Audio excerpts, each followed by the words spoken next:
those of you who did not know, my name is Temptaous Mckoy. I am a third-year PhD student at East Carolina University, and today I'm going to talk about black thighs and why they matter.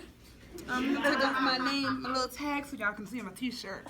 And I'm trying to make sure I have it all in order because it's in my brain, but y'all know how that goes. We're working on it. We'll have it for you. Okay, so the main thing here, so what we're going to do is we're going to, well, let me pause for a second. I don't hope to provide you guys like a methodology, like a theoretical framework for something. For once, I think that we just need to have the conversation about some things. I think that's really important. I realize when we're in academic spaces, a lot of times we're asking the questions of how do we take these conversations from this space outside of this space. So we're going to have the conversation as if we're outside of this space, and we're going to bring it to y'all academics, okay? That's what I'm thinking. So we're going to base off of Blair's understanding of taste, which I will already go ahead and say, like, yes, we know it's elitist. We know it's full of poop. We know it's all over the place. So we already know these things. So we're going to just go ahead and acknowledge that. But, so it is what it is. We already know it. But in going off of the conversations of Blair with taste, we're going to kind of maneuver through what does taste mean for different bodies and for different people and how those perceptions fall on different bodies, specifically black bodies. So this initial research started in actually Dr. Sher's class. She told us to do a presentation on something you want to take somewhere, and I was like, oh, I'll talk about black folk again. So that's what we got where we got today. But I noticed at that time there was a big controversy going on with MAC lipsticks, where there was a young lady's picture. It was posted and it was her lips, and under the comments there was "in lips," "monkey lips." Oh, look at those lips, those big old flap lips. All of that was set up under there, and hopefully we give up you guys so I can show you guys the picture. But we had that big controversy that was going on there at that time. And for me, I was just so intrigued by that because if y'all can't tell, I got some flappers on my face. I have really big lips. I'm fully aware of it. And it's okay. That's perfectly fine. However, this young lady, she was receiving so much critique and backlash for a feature that was on her face that was naturally, and it was what it was. Interestingly, I was in science writing with Dr. Frost here, and I kind of pulled out how does that work in genes and phenotypes and things of that nature.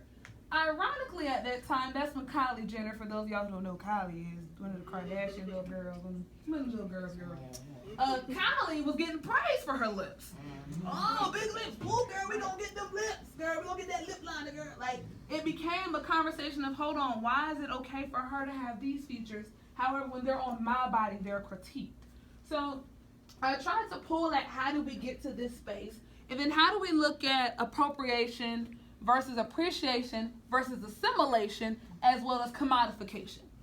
So we have all of these very different things that I wanted us to kind of look at. So if y'all don't mind, just kind of... Do you want to pull it up on here? If you don't mind, please. I was kind of giving you guys that already, so I'm just kind of reiterate it, that's okay. So here are some of our presentation aims and goals.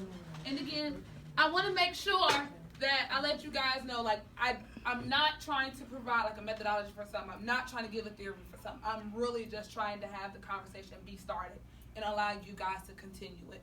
So seek additional understanding of what it means to rhetorically conceptualize and apply the concept of taste as defined by Hugh Blair, especially as it relates to non-normative and non-privileged bodies. Challenge normative notions of what is deemed tasteful presentation of bodies. Challenge why minority bodies are disregarded or erased from some contexts and situations of those privileges. Review minority response, because I think that is very crucial to this conversation, to tasteful presentation, critique of their bodies, and think of appropriation, appreciation, commodification, and assimilation, which is not included on there. So I had a picture of Pam up there. I want to let y'all see somebody. So I was just talking about how, again, what did it look like in the past and where these conversations for myself start. But from her big hair, curved glow, her full licious lips, there was no way her features could be shown in an ad for your favorite shampoo. Minority women continue to relax or perm their hair, which is to permanently straighten the hair, to aim to cover their curves, and seek additional surgeries to downplay their full lips, wide noses, and features that were deemed too black, having to deal with that. And then what I was able to do, I was able to find a before and after picture of Kylie. I don't know if that was relevant for some people. And I want to be very clear here in this critique as well. I'm not saying that you cannot alter your body. This is not a conversation of not being able to live in your body. This is a conversation of, God, Lord. This is a conversation of us understanding that her features are okay on her, but those same very features that I were born with are not okay on me. That is this conversation. We are not here to critique her choice to decide to alter her body. That is her body and her body alone to do it with. Now you look like the same person. Girl, it's the same girl. It's the girl makeup. Girl makeup. Okay. Tricks, Wonderful girl. thing. So for those who may not be familiar with the picture, this is a picture that Mac Cosmetics had posted to their Instagram, and I was able to find 2 comments of it. So when it happened real time, you could find these comments everywhere. But I don't know who run their social media or they website campaigns. They cleaned up the whole internet because you can't find anything on it now. Wow. But these are just 2 examples. But then also I wanted to draw on the way in which they responded. So first they received critique. If y'all don't mind, I like to move it on. So first they received critique for taking forever to respond, because you know they had to get it together for a clear response.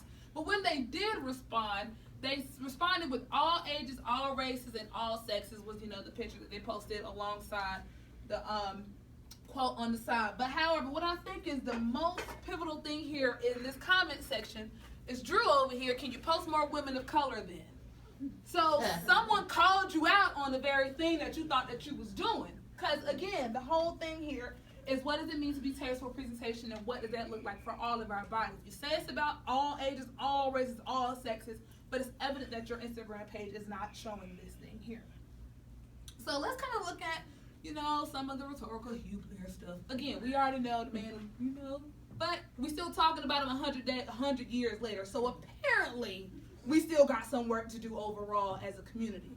So taste consists in the power of judging, and genius in the power of executing. In addition to taste is the power of the mind receives its improvement in its perfect state. It is undoubtedly the result both of nature and of art. It supposes our natural sense of beauty to be refined by frequent attention to the most beautiful objects, and at the same time to be guided and improved by the light of understanding. And the true test of taste occurs over time.